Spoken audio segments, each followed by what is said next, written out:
안녕하세요. 산정목교회 여러분. 하나님께서 저와 여러분을 말씀으로 인도해 주시고 또한 말씀을 잘 알게 해주셔서 하나님의 뜻을 더욱더 풍성하게 이루게 해주시는 귀한 날입니다. 말씀으로 은혜 받을 수 있는 저와 여러분들 되기를 소망합니다.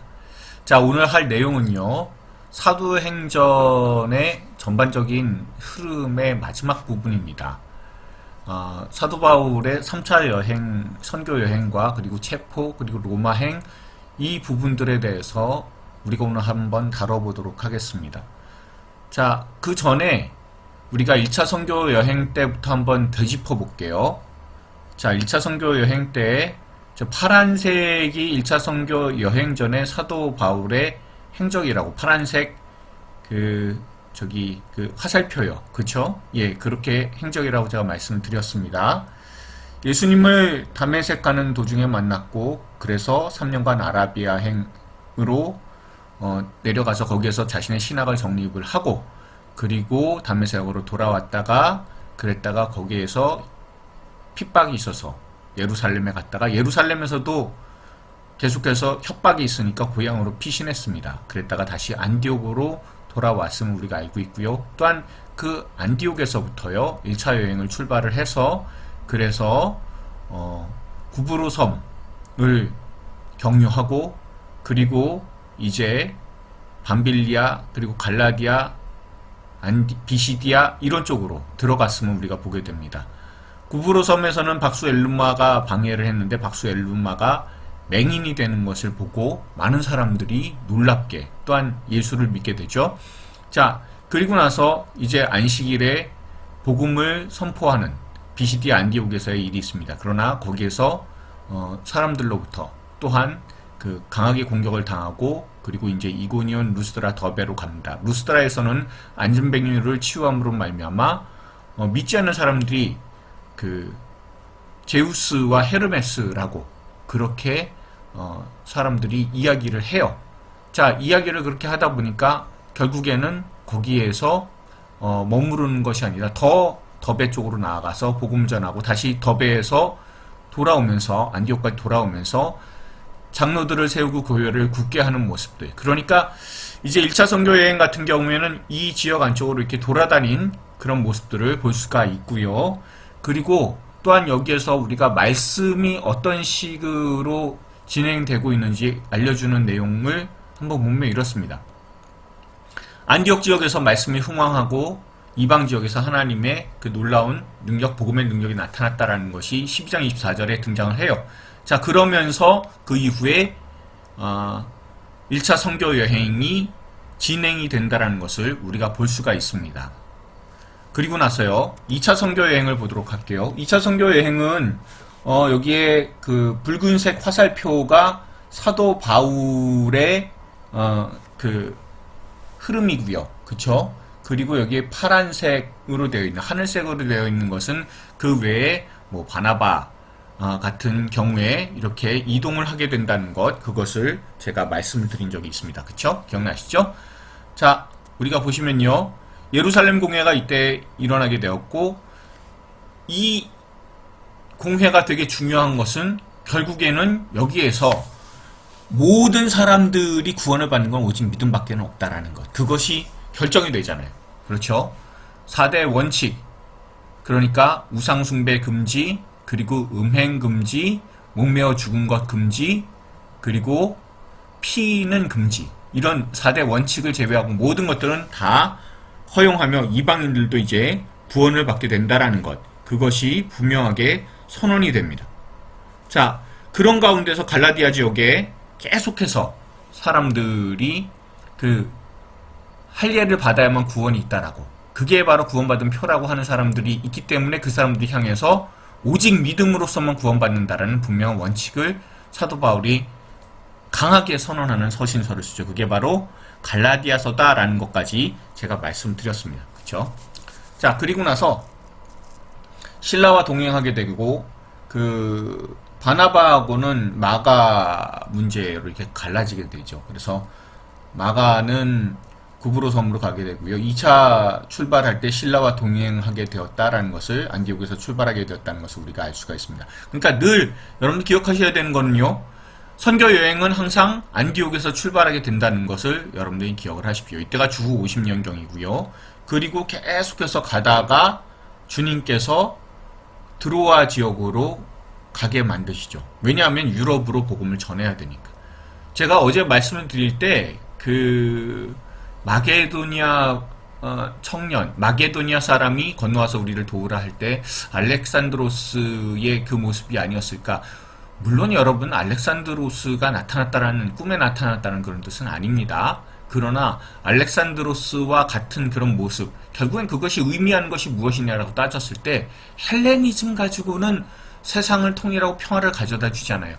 오로지 복음밖에 없다는 것. 그렇기 때문에 건너와서 우리를 도우라 라는 그런 환상을 하나님께서 보여주셨다라는 것을 제가 말씀드렸습니다. 그리고 이제 여기 이제 이쪽에서 지금으로 따지면은 이 무시아든 아시아든 비시디아, 갈라디아 이런 지역이 다 그 터키 지역이에요. 여기에서 배 타고 건너가게 되면 이제 유럽입니다. 거기에 이제 마게도니아가 있어요. 그리고 거기에서 빌립보, 데살로니가, 베레아 이쪽 지역을 다니면서 복음을 전하게 됩니다. 그런데 여기까지 유대인들이 계속해서 질투하고 시기하고 그래가지고 어쩔 수 없이 아가야 지역으로 내려오게 됩니다. 이 아가야 지역은 지금 현재의 그리스 지역이에요. 여기에서 하나님의 말씀을 증거하고, 그리고 고린도 같은 경우에는 복음을 전하기가 상당히 안 좋은 지역이기는 해요. 왜요? 여기는 굉장히 음란한 곳이에요. 신전들도 많고요. 거기에서 종사하고 있는 신전 창기들도 많은 곳입니다. 방탕한 곳이에요. 그런데 하나님께서 이곳에서 복음을 전하게 하시죠. 거기에서 있으면서 여기에 머물게 되면서 데살로니가 지역에 있는 교회를 향해서, 그러니까 마게도니아 지역이에요. 거기 있는 교회를 향해서 이 서신서를 2개를 쓰죠. 그게 바로 데살로니가 전서, 데살로니가 후서입니다. 왜냐하면 걱정이 되잖아요. 데살로니가에서 복음을 전했는데 이제 교회가 미약한데, 세워진 지 얼마 안 됐는데 거기에 또 유대인들이 공격을 할까봐. 그런데 잘 되고 있다는 것, 그것을 바라보면서 믿음 격려하기 위해서 데살로니가 전서를 보냈더니 묘하게 그 서신서로 말미암아 사람들이 오해를 가지게 되죠. 이제 예수님 오시게 되면 우리 다 끝이네? 뭐 굳이 열심히 살 이유 뭐가 있어? 대충 살다가 그냥 주님 오시면 가면 되지? 라고 하는 사람들이 나타나게 됩니다. 그 사람들에게 바른 믿음을 가져야 된다. 그리고 바른 믿음으로 올바른 행실 가지고 살아가며 주님 오실 때를 맞이해야 된다라고 그렇게 분명하게 알려주는 책이 바로 데살로니가 전후서입니다. 여러분, 우리가 한 가지 아셔야 되는 게 뭐가 있냐면요, 이게 이제 뭐 우연한 거는 아닐 거예요. 그렇죠? 그러나 또 어떻게 보면 하나님께서 이렇게 역사하신 그런 내용이기도 한데, 1차 선교 여행, 첫 번째 선교 여행 이후에는 서신서를 하나 적었습니다. 근데 2차 선교 여행 때는 서신서를 2개를 적게 돼요. 그렇죠? 그럼 3차 선교 여행 때는요, 네, 서신서가 3개가 됩니다. 그거는 제가 조금 있다가 3차 선교 여행을 할 때 말씀드리도록 할게요. 자, 그리고 나서 중요한 것은요, 이 지도에서 이런 사건들 그리고 행적들을 추적하는 걸로 끝나는 것이 아니라 더 중요한 부분들이 있다면 말씀이 어떻게 여기와 연관되느냐라는 겁니다. 그러니까 성도수가 증가하게 되었다라는 것, 아시아 쪽으로 말씀이 점점 퍼져나가는 그런 상황일 때, 그때의 성도수가 증가하게 되었다, 부흥하게 되었다라는 말씀이 있다는 거예요. 그러니까 점점 복음의 영역들이 넓혀져 나가고 있다는 것을 우리가 알 수가 있습니다.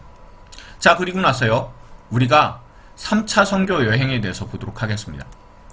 자, 3차 선교 여행은 2차 선교 여행하고 큰 차이는 없어요. 그 경로상으로 따졌을 때는 안디옥에서 시작해서 예루살렘으로 올라가게 되는 그런 경로가 나타나 있음을 우리가 볼 수가 있습니다. 자, 우선요, 안디옥에서 이제 출발하게 됩니다. 이때가 주후 53년경쯤 돼요. 자, 그리고 나서 제가 2차 선교 여행 때 말씀을 드렸었던 게 뭐였었냐 하면요, 사도 바울이 원래 가고자 했었던 곳의 목표, 지리적인 목표는 에베소였었습니다. 근데 성령께서 아시아에서 복음을 전하지 못하게 하심으로 드로아까지 올라가게 됐다는 것을 우리가 어제 묵상을 해봤어요. 그럼 경로를 한번 보도록 할게요. 3차 선교 여행 때는 하나님께서 에베소에서 복음을 전하게 하신 겁니다. 그리고 여기에서 아볼로랑 합류를 하게 돼요. 당시 아볼로는 어떤 사람이냐 하면요, 요한의 세례만 아는 사람입니다. 그러니까 예수 그리스도에 대한 복음을 잘 몰라요. 거기에 아굴라와 브리스길라가 아볼로를 가르치게 됩니다. 그래서 이제 복음의 일꾼이 한 명이 늘었죠. 그리고 여기에서 열심을 다해서 사역을 하게 됩니다. 에베소에서 열심히 사도 바울이 사역을 하게 된 근거가 하나 있어요. 그게 뭐냐면요, 에베소는 굉장히 큰 도시입니다. 여러분들 잘 아는 유적 하나 보여드릴게요. 켈수스 도서관이라는 곳인데요, 여기에 사람들 어마어마하게 관광객들이 있어요. 왜냐하면 에베소 같은 경우에 여기 도서관이 있다라고 생각을 한번 해보십시오. 지금부터 2000년 전에요. 그러니까 얼마나 발달을 했겠습니까? 이곳의 인구가 대략 50만 잡아요. 2000년 전에 50만의 도시, 고린도보다 크잖아요. 어마어마하지 않습니까? 여러분, 그러니까 사도 바울은 이 에베소의 복음을 전하면 많은 사람들이 구원을 받을 수 있다는 걸 알아요. 자, 또한 한 가지 더 있습니다. 지리적인 이점이 에베소에게는 있어요. 자, 지도를 하나 보여드릴게요. 지도를 보시면 여러분, 여기가 바로 요한계시록 2장 3장에 등장하는 7교회입니다. 7교회를 보시면 에베소, 서버나, 버가모, 두아디라, 사데, 빌라델비아, 라우디게아 순으로 되어 있는 것을 알 수 있어요. 그러니까 에베소가 제일 첫 번째로 시작을 해서 그래서 라우디게아까지 이렇게 그 시계 방향으로 돌아간다는 것을 우리가 볼 수가 있습니다. 여러분, 제가 이것을 보여드리는 이유가 뭐가 있냐면요, 에베소 쪽으로 로마에서 오는 편지나 소식이나 아니면 물품이나 이런 게 에베소항으로 들어오게 돼요. 그러면 에베소를 거쳐서 그 다음에 이렇게 서머나, 버가모, 두아디라, 사데, 빌라델비아, 라우디게아 순으로 이렇게 전해지게 되는 겁니다. 다시 말하면 에베소가 이 소아시아 지역의 기점이에요. 그러니까 복음이 여기서 전파가 되면은 그 다음 도시들은 이렇게 쭉 따라서 복음이 전해질 수 있다는 것을 알기 때문에 사도 바울이 이 에베소에 가서 복음을 전하고자 애를 썼습니다.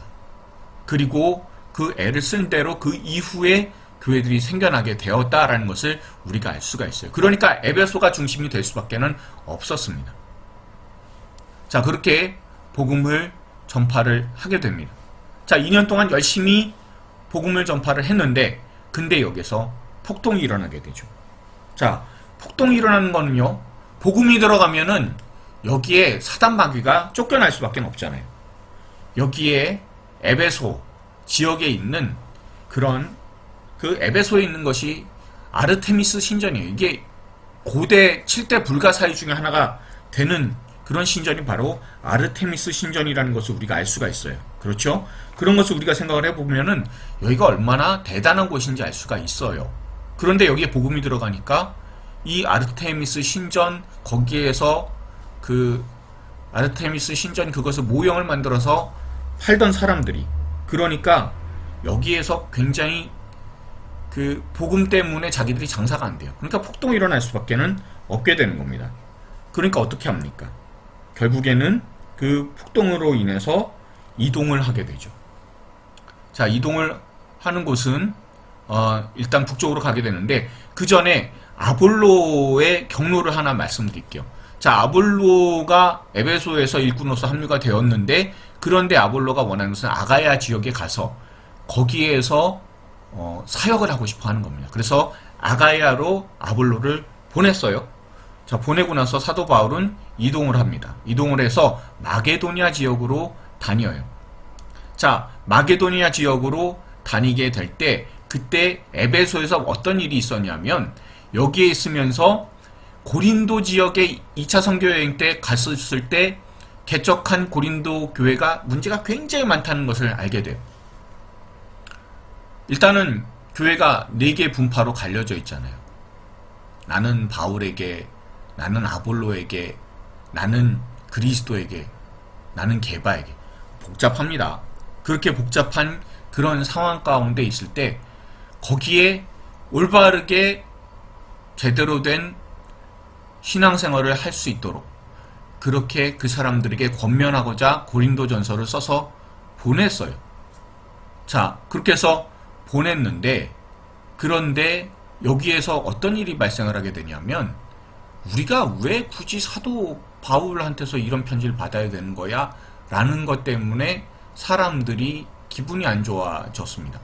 그러니까 그 소식을 들었죠. 그러니까 우리가 고린도 후서에서 잠깐 나오는 눈물로 쓴 편지를 한번 더 보내게 되었다는 것을 알 수가 있어요. 그리고 고린도 같은 경우에는요, 1년 6개월 동안 있으면서 굉장히 사도 바울이 노력한 교회잖아요.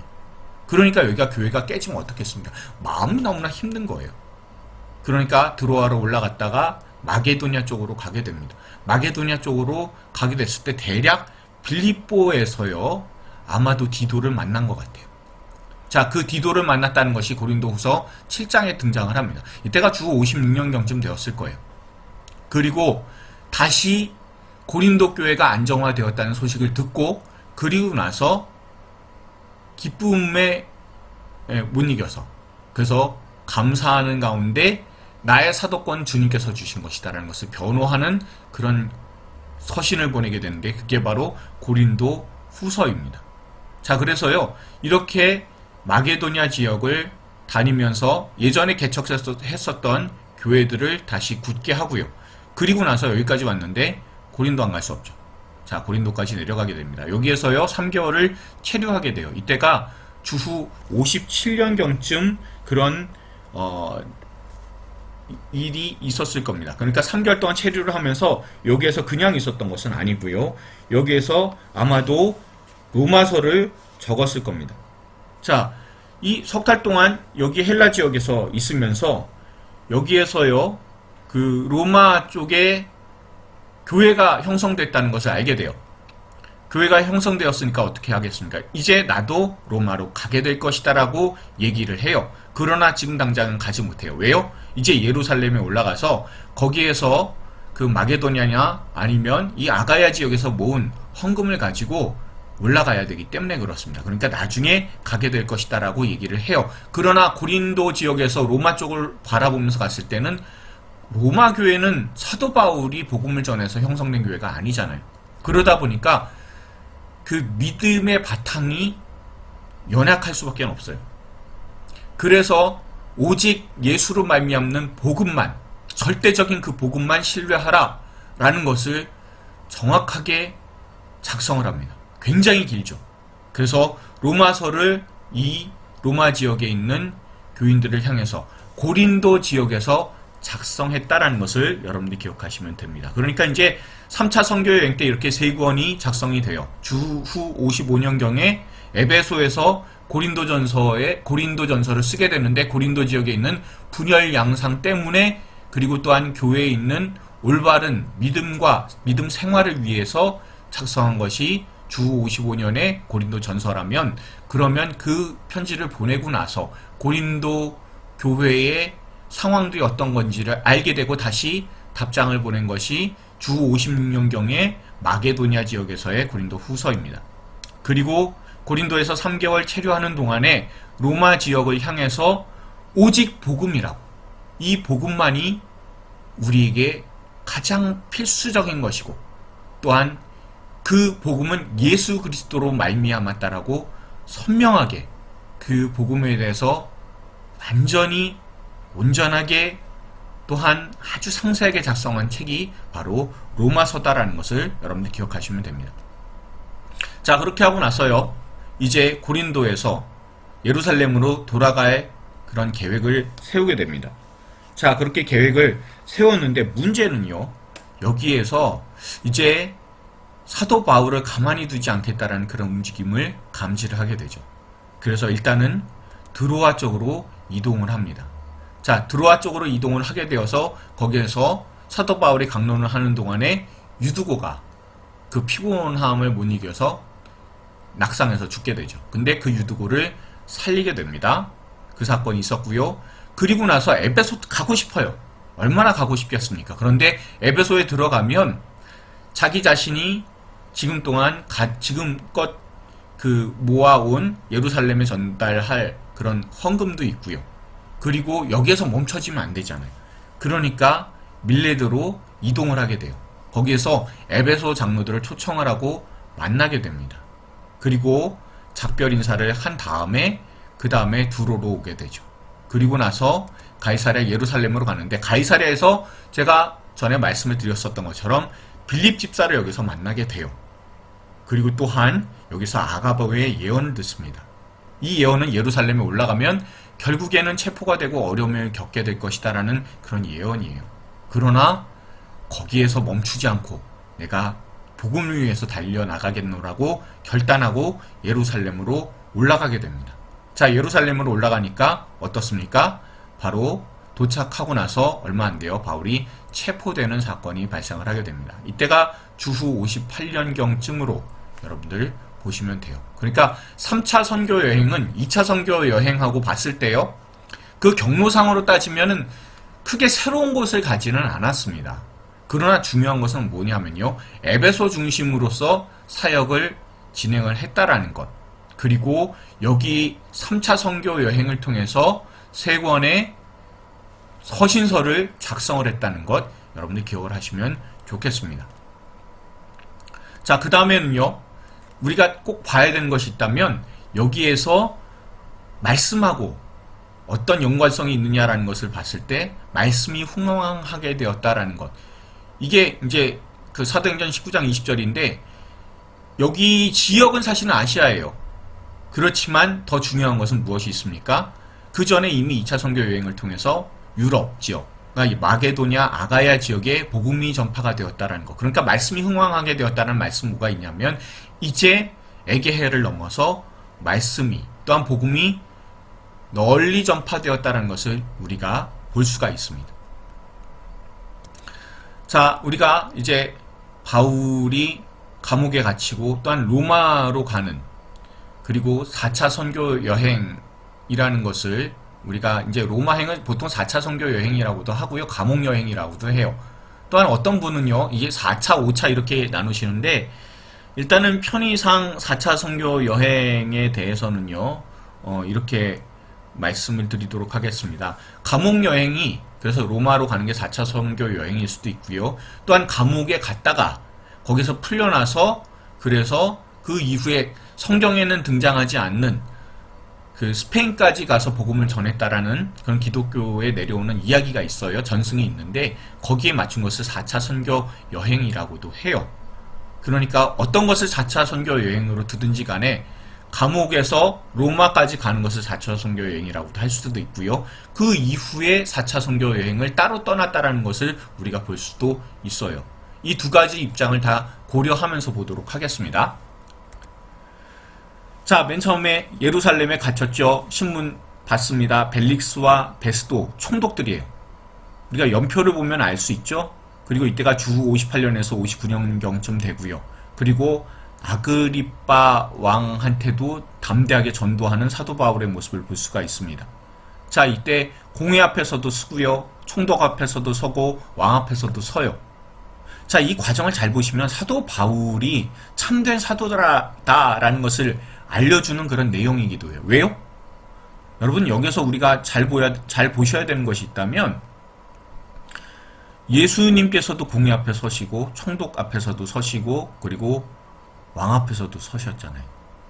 그러니까 똑같은 거예요. 그때 예수님이 무죄예요. 그쵸? 사도 바울도 당연히 무죄입니다. 그러면 복음도 무죄다, 죄 없다라는 겁니다. 예수께서 전하신 복음이니까요. 그러니까 이 모든 것들을 왜 이렇게 굉장히 사도 바울이 변론하고 신문받고 이런 것들을 되게 자세하게 적고 있냐 하면 예수님의 길을 사도 바울도 걸어갔다라는 거예요. 그리고 그 이후에 사실은 로마까지 들어갔는데 이 고생했다, 죽을 고생했다, 이런 것 거의 죽었다 살아났잖아요. 그렇지 않습니까? 그런 고생한 것이 일일이 다 기록된 것은 예수님처럼 십자가의 길을 걸어갔다라는 것을, 그래서 사도 바울이 예수님을 좇은 제자였다, 참된 제자였다라는 것을 분명히 밝히는 내용이 이 사도행전 후반부에서 등장을 하고 있는 겁니다. 자, 사도 바울이 이야기를 했어요. 나는 로마 시민이라고. 자, 로마 시민이라고 밝히는 그 순간부터 이 시민권이 작동이 돼요. 로마 시민은 함부로 로마가 아닌 지역에서 거기에서 재판받아서 죽을 수가 없습니다. 그러니까 로마로 압송될 수밖에 없어요. 그래서 사도 바울이 이제 로마로 압송되기 시작합니다. 가이사랴 거쳐서 시돈으로 가게 되어 그리고 나서요 무라 지역으로 가게 됩니다. 이 무라항에 들어가서는요 알렉산드리아호, 알렉산드리아 배로 옮겨 타게 됩니다. 자, 그리고 나서요 이 사람들이 이제 이동을 하게 되는데, 이동을 할 때 사도 바울이 이야기를 했어요. 이거 큰일 난다. 지금 현재 초겨울 아니냐. 그러니까 관점이 이래요. 이 배를 타고 다니는 뱃사람들이 생각했을 때는 다닐만 하다는 거예요. 아직은 늦가을이요. 그러나 사도 바울은 초겨울이라고, 바람 세진다고, 우리 가면은 큰일 난다고 얘기는 했는데도, 그럼에도 불구하고 더 알렉산드리아호가 그동안 탔었던 배보다는 훨씬 더 튼튼한 배예요. 거기에서 타고 사람들이 이동을 하게 됩니다. 그런데 중요한 거는요, 미항에 도착을 했었는데요, 미항이 어떻게 생겼는지 좀 보여드리도록 할게요. 이렇게 생겼습니다. 자, 여러분들 보시면요, 미항이 굉장히 좁은 항구다라는 것을 알 수가 있어요. 그리고 또한 수심도 얕아요. 그러니까 큰 배가 정박할 수 있고 오랫동안 머무를 수 있는 곳이 아닙니다.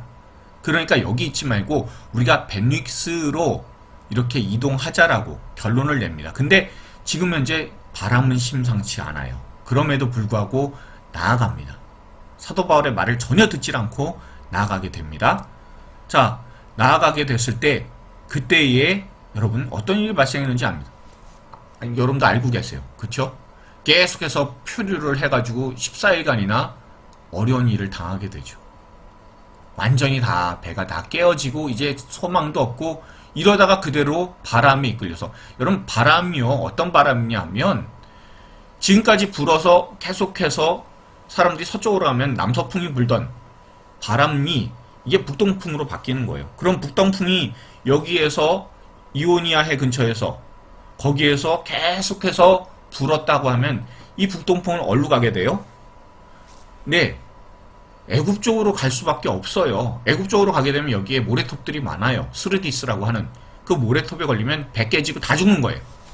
그러니까 어떻게 해요? 사람들이 이제 다 죽었다라고 살 소망 없다고 하지만 사도 바울만은 이제 조금 있으면 너네들 다 목숨 건지게 될 테니까 밥 먹어라, 힘내라 라고 권면을 하죠. 그래서 결국에는 배가 다 깨졌는데 276명이 다 살아나요. 어디에서요? 멜리데 섬에서 다 구조가 됩니다. 그리고 이 멜리데 섬에 가서 독사에 물리기도 하지만, 그렇지만 그것을 통해서 하나님께서 놀라운 은혜를 베풀어 주셔서 사도 바울이 살아있게 만드세요.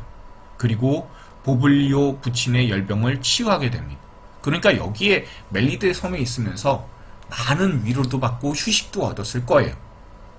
그럼 멜리데 섬 같은 경우에 어떤 섬이냐면 당시에 로마 군인들이 퇴역을 여기서 많이 휴양하던 도시였대요.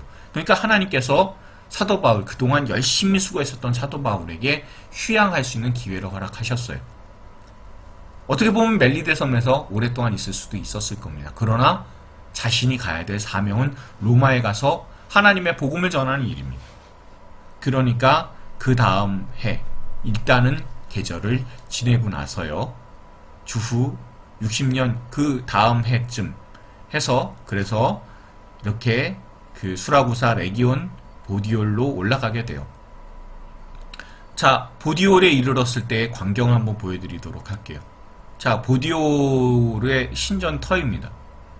자, 이런 신전터가 굉장히 많았을 거예요. 점점 가면 그동안 사도 바울이 봐왔었던 복음의 현장하고는 거리가 먼 모습들이에요. 점점 더 악한 영의 역사가 있다는 것을 깨달았을 겁니다. 그러면서 얼마나 그렇게 마음에 두려움도 있었을 것 아닙니까? 그러니까 이런 신전들이 널려 있었을 거예요. 그런데 여기에서 기쁘게도 이 로마 교우들이 여기까지 나온 거예요. 상복을 하고 여기서 7일간 머물면서 그러면서 새 힘을 얻었을 겁니다. 그리고 사도 바울은 마침내 로마로 들어가게 됩니다. 자, 이 로마에 들어가게 되어서요, 거기에서 1차 투옥하게 되죠. 주후 61년부터 62년경의 일입니다. 그러면서 이 투옥되어 있으면서 여기에서 옥중서신이라고 하는 책들을 기록을 하게 돼요. 자, 이게 4차 선교 여행이라고 여러분들 하게 된다면 그럼 어떻습니까? 여기에서 책 4권이 나오죠. 자, 여기에서 나온 책은요. 골로새서, 빌레몬서, 에베소서, 빌립보서입니다. 자, 골로새서는 어떤 내용이냐면요. 골로새 지역에 있는 교회를 향해서 예수님이 으뜸이시다라는 거예요. 여러분, 골로새 지역은 헬라 지역입니다. 그렇기 때문에 여기에서는 철학들이 많고요. 그리고 그 이방 사상이 있을 뿐만 아니라 또 뭡니까? 그 이방 신전들도 있고 계속해서 그런 악한 영들의 역사 그리고 이방 철학의 사람들이 휘둘리고 그렇잖아요.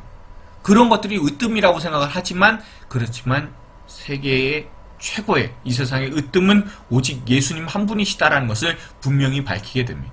그래서 으뜸이신 예수 그리스도를 쫓아서 거기에서 신앙생활을 올바로 해라 라는 내용이 등장을 해요. 그리고 빌레몬서를 작성을 하는데 빌레몬이요. 나중에 이제 도망친 노예인데 나중에 복음을 받아들이잖아요. 그래서 다시 그 주인에게로 보내게 됩니다. 그럴 때 그 형제를 용납해서 복음을 이루어나가라, 살면서 이루어나가라 라고 권면을 하게 됩니다. 자, 그리고 로마에 투옥되어 있을 때 에베소에 대한 내용들을 듣게 됐죠. 여러분, 에베소 지역 같은 경우에는요, 우리가 알고 있어야 되는 것은 아까도 여러분들 그 도서관 보셨지만 또한 제가 말씀드릴 때 세계 7대 불가사의였었다고 하는 아르테미스 신전이 있어요. 어마어마한 규모예요. 그러니까 너무나 많은 그런 우상들이 있는 도시입니다. 그러니 사람들의 마음이 갈릴 수밖에 없고요. 또한 에베소라는 지역을 보십시오. 보시면 그 예루살렘에서 내륙으로 이동할 수 있어요. 그러니까 유대인들이 있잖아요. 그러면 유대인들하고 이방인들 뭐 이런 틈이 있어요. 그러니까 서로 반목할 수밖에 없습니다. 그러나 그 모든 것들을 통일하시는 분은 오직 예수 그리스도 한 분이시다. 교회의 통일성은 오직 예수님 한 분으로 족하다라는 것을 분명히 보낸 서신이 에베소서입니다. 그리고 여러분들 빌립보 같은 경우에는요. 빌립보서 같은 경우에는 빌립보 지역 자체가 굉장히 어렵고 힘든 지역이에요. 그런데도 불구하고 여기에서 풍성한 연보로 바울의 마음을 기쁘게 했잖아요. 그리고 또한 거기에서 정말 열심을 다해서 그리고 거기에 보시면이 자주장사 두아디라라든가 귀신 들린 여종이나 그리고 옥중 간수 그 사람들을 통해서 교회가 형성된 곳이니까 교회의 규모도 작았을 거예요. 그렇지만 이 교회는 열심을 내는 교회입니다. 그러다 보니까 그 마음에 기쁨이 있어요. 기쁨의 충만함을 가지고 기록한 책이 바로 빌립보서 기쁨의 서신입니다. 자, 여기까지가 사도행전의 전체적인 그 흐름이고요. 그리고 나서 마무리가 어떻게 되는지 보십시오. 보시면 복음을 전파하고 담대하게 증거했다라는 그런 내용으로서 마무리가 됨을 우리가 볼 수가 있습니다. 그곳이 바로 로마입니다. 그토록 로마에 가서 복음 전하기를 원했었던 사도 바울은 하나님의 계획과 인도하심에 따라서 그래서 이 로마에서 하나님의 말씀을 담대하게 전하게 되었습니다. 그리고 나서 사도 바울이 이후의 내용들은 전에 내려오는 기독교 안에서의 이야기하고요. 그리고 전체적인 그런 내용들로 봤을 때는 아마도 석방이 된 이후에 그 서바나로 가리라 했었던 로마서 말씀을 따라서 스페인에까지 가서 복음을 전했다라는 게 일반적인 그런 정설입니다. 그리고 그 윗지역까지 이렇게 복음을 전했다라는 그런 내용들도 있는데 어쨌든지 간에 스페인에 가서 복음을 전한 것은 분명해 보입니다. 그리고 이제 로마로 다시 그 투옥이 되는 그런 과정이 있어요. 자, 우선은요, 로마에서 풀려나서 감옥에서 1차 석방이 된 이후에 그리고 나서 선교 여행을 떠나게 되는데 이것을 4차 선교 여행이라고 적는 책도 있고요. 그리고 예루살렘에서 로마까지 이렇게 감옥으로 호송되는 감옥 여행을 4차 선교 여행이라고 적는 책도 있어요. 그렇게 되면은 그 스페인으로 갔다 온 거는 5차 선교 여행이 되죠. 그래서 제가 이 두 가지를 다 4차 선교 여행으로 이렇게 기록을 한 이유는요. 4차, 5차의 그 이름에 여러분들이 현혹되지 마시라는 그런 의미에서 정확하게 성경에서 나오는 것은 1차, 2차, 3차의 선교 여행입니다. 그리고 감옥 여행하고 그 이후에 성경에는 나오지 않는 선교 여행, 스페인까지의 선교 여행이 있다는 것 여러분들 기억을 해주시면 좋겠습니다. 4차 선교 여행 혹은 스페인으로의 선교 여행은 주후 63년부터 67년 사이에 있었던 일로 보이고요. 그리고 이때 기록한 책이 바로 디모데전서와 디도서입니다. 디모데전서 같은 경우에는요, 디모데한테 보낸 첫 번째 목회 서신이에요. 그러니까 지도자 지침서입니다. 어떻게 목회를 해야 되는 것인지 분명히 알려주고 있어요. 자, 그리고 디도서 같은 경우에는요, 디도가 그레데 섬에서 목회를 하고 있습니다. 꽤 규모가 커요. 그런데 여기에는 목회를 하기에 굉장히 열악한 그런 상황입니다. 거기에서 올바른 가르침으로 온전하게 목회를 할 수 있도록 용기와 힘을 주는 책이 바로 디도서입니다. 자, 그리고 나서 다시 2차로 투옥이 됩니다. 그때가 주 67년경쯤 되고요. 이때 로마 감옥에서 디모데 후서를 기록한 것 같습니다. 디모데에게 이 목회 서신을 보내면서 자기 자신의 이제 유언이에요. 유언장입니다. 그리고 최후의 끝까지 하나님의 신실한 사역자로 모든 사역을 잘 감당하라라는 그런 말씀을 전하게 되죠. 그리고 나서 사도 바울이 아마도 그 이듬해에 순교된 걸로 보입니다. 이때가 로마 네로 때의 박해입니다. 그래서 사도 바울이 전체적으로 이 사도행전의 전체적인 그런 마무리를 맡고 있고요. 시작은 예수님께서 너희에게 권능이 임하시면 그러면 너희가 예루살렘과 온 유대와 사마리아와 땅끝까지 이르러 내 증인이 되리라 하신 그런 모든 기록들이 상세하게 나와 있는 책이 바로 사도행전이다라는 것을 여러분들 꼭 기억하실 수 있길 바랍니다. 그리고 전반부는 베드로가 활약을 했기 때문에 1장부터 12장을 베드로 행전이라고 하시는 분도 있고요. 13장부터 28장까지는 바울 행전이라고 하는 분도 있어요. 그러니까 그렇게 하나님께서는 이 모든 사도들을 사용하셔서 하나님의 복음을 전하게 하셨고 그것을 통해 하나님의 놀라운 은혜의 역사들을 드러내셨다라는 것을 우리가 사도행전 전체의 흐름을 통해서 알 수 있습니다.